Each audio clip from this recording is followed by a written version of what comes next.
I'm pleased to welcome onto the show our latest guest, a man I've been wanting to get on this show for a little while, and he has finally relented, where both sartorial elegance come both in dress sense and also in the saddle. Louis Beuzelin, great to have you on the show, and great to catch up with you. How are you? Thank you very much. Yeah, very well, extremely well actually, and happy to finally be on the show. I'm sure you finally are. Be invited. Well, you're on, and you're not going anywhere for a little while. Louis obviously has had such a great start to the year. We've got plenty to get through, but just in a brief summary, 2020 is going pretty well for you. Yeah, it's going pretty well. I'm very happy with the horses that I've ridden and riding so far, and the morning work and everything. The groundwork is kind of feeding, keeping the system going. Yeah, for sure. Let's jump straight into it then. And a couple of recent big winners for Louis. The first of them this year was Monte Cristo in the Chairman's Trophy. We're going to have a look back at this race, Louis. You can talk us through this. Obviously, you were the man on board, and this win would have really cemented your place here now. Would that be fair? Yeah, it can be. It's always nice to, when you see the feature races being replayed at the races in the afternoons. It's always nice to see yourself winning the feature races. Obviously, personally, I'll always want to do more and achieve more and be better at what I do in any aspect. So. I'm staying humble, and I'm going to keep the head down and keep working, keep doing what I'm doing. Indeed, you're doing it well. So as you've just left the back here, is he a nice? He looks a really nice horse to ride, this Count of Monte Cristo. Yeah, he is a very nice. He's a gentleman's ride. You can position him anywhere in the race basically. There was a question of is there going to be enough space, which horse to follow, and all this. So there was a lot of options before the race. I got to the barriers and just, Did you know here you were going to win? Not really. No. I still had a few lengths to make up, but as soon as I asked him, as soon as I pressed the accelerator, that's when he picked up in a couple strides, And right here, I knew I had the race in the bag, Yeah, and you said to me after the race that you felt you almost idled that little bit in the final stages, so a bit more still to work on. And well, the participants and the viewers will see him run on Saturday. So, for all you're not on him, you must be looking forward to seeing him run again. Yeah, exactly. Because I think there was some room for improvement even after that win, So he needed. I think he the last 50 meters physically he probably needed it. Yeah. So, no, it would be interesting to see him run. This Saturday for sure. And obviously the ball didn't stop rolling there. The Silver Bowl recently was the first leg of the 4-year-old series, and Bold Thruster, another horse, a top line horse for Michael Clements, added to the CV for you. I guess you're going to start extending that trophy cabinet sometime soon. Yeah, I hope it continues. Yeah, in this race with Bold Thruster, there was a stable companion, obviously, who was considered unbeatable before the race. Yeah. And was that did you go into the race thinking that? Did you think no? Absolutely not. On paper, that's all the lights were flashing in that direction. My biggest worry was the barriers, jumping out the barriers and keeping him relaxed. Going to the stars and behind the barriers, just keeping him as relaxed as possible. I never focused on whoever else was in the race. I was just focused on Bold Thruster, keeping him relaxed, switched off. Which he was, and that's permitted him to jump well at the barriers and have a good race in front. He certainly did, and obviously at this point you're a couple of lengths clear. He seemed to do it very comfortably, Louis. Always this horse. He was cruising there, and the only thought at this stage in the back of my mind was, when is Top Night going to come? Something's going to get me. Yeah. In light blue. When is he coming? He's going to come now. He's about to come. Keep going.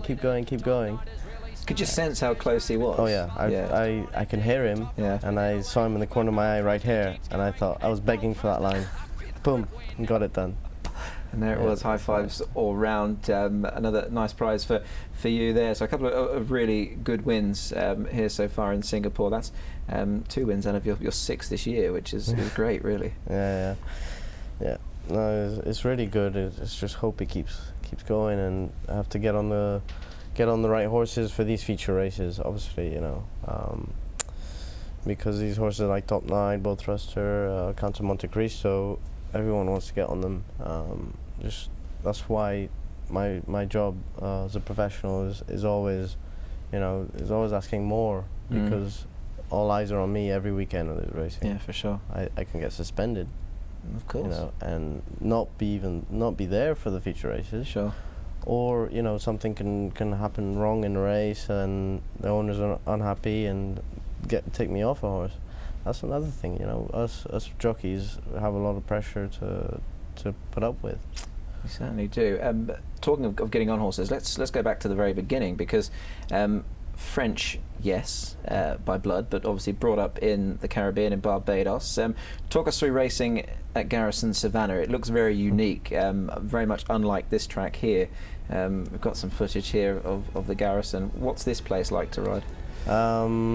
It's very electric, you know, the atmosphere there, you feel like the whole of Barbados comes around the actual race course, because everyone stands around the actual track. So as a jockey, it's very, you know, it's this buzzy atmosphere that it's comparable to a Royal Ascot, but in a much smaller weekend.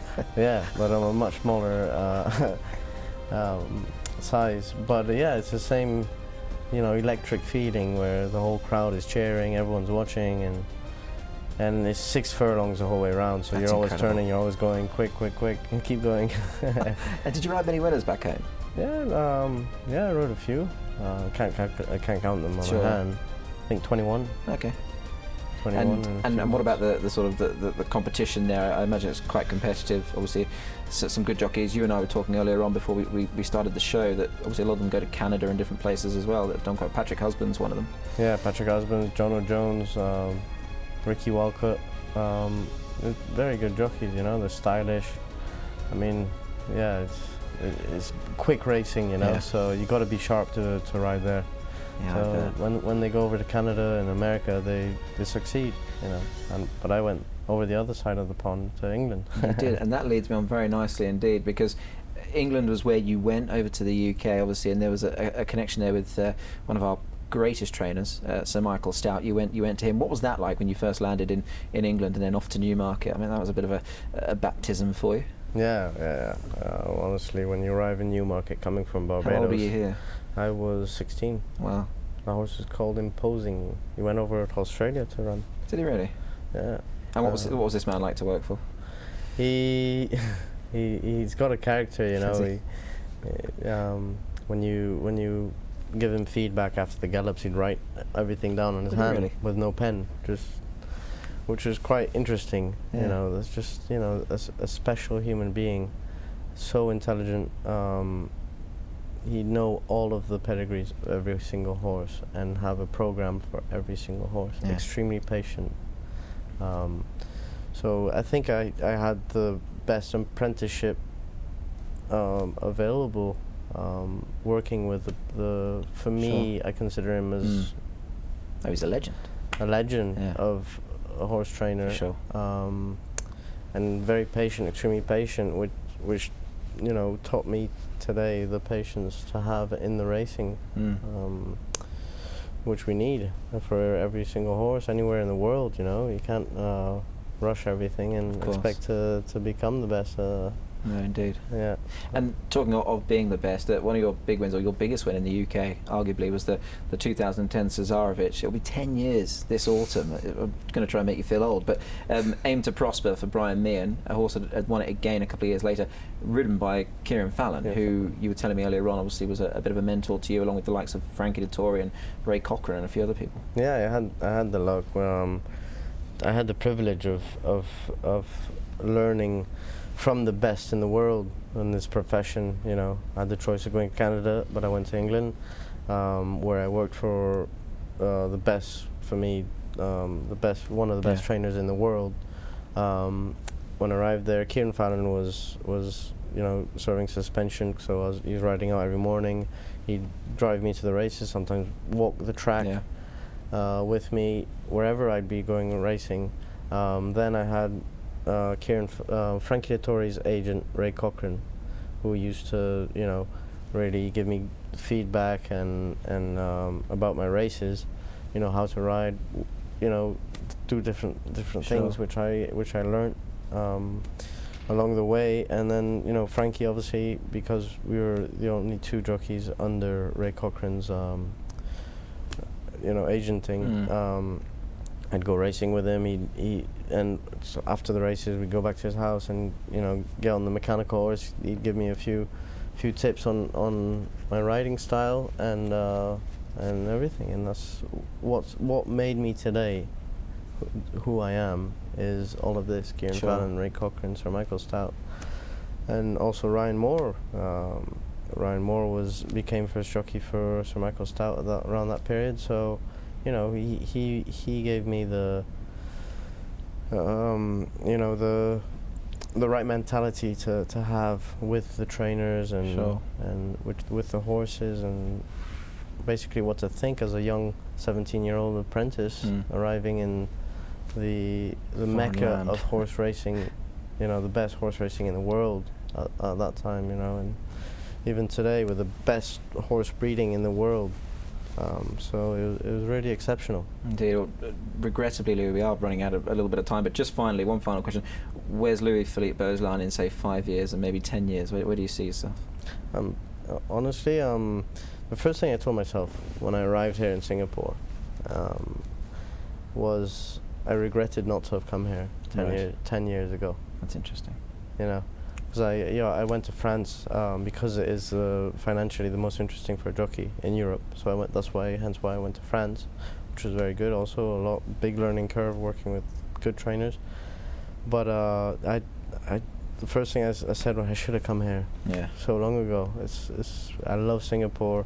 Everything, the transport, work in the morning, go home with the bus, and everything it's just simplifies life in itself. Indeed. So in 5 years, Louis Beuzelin will still be riding winners at Karanji? I hope so. Listen, Louis, it's been great to have you on the show. Many thanks for coming on, and we look forward to calling plenty of winners home for you in the next few months and years. I hope so. Got to keep the ball going and keep the name for myself. Indeed, I'm sure you will. Ladies and gentlemen, Louis Beuzelin.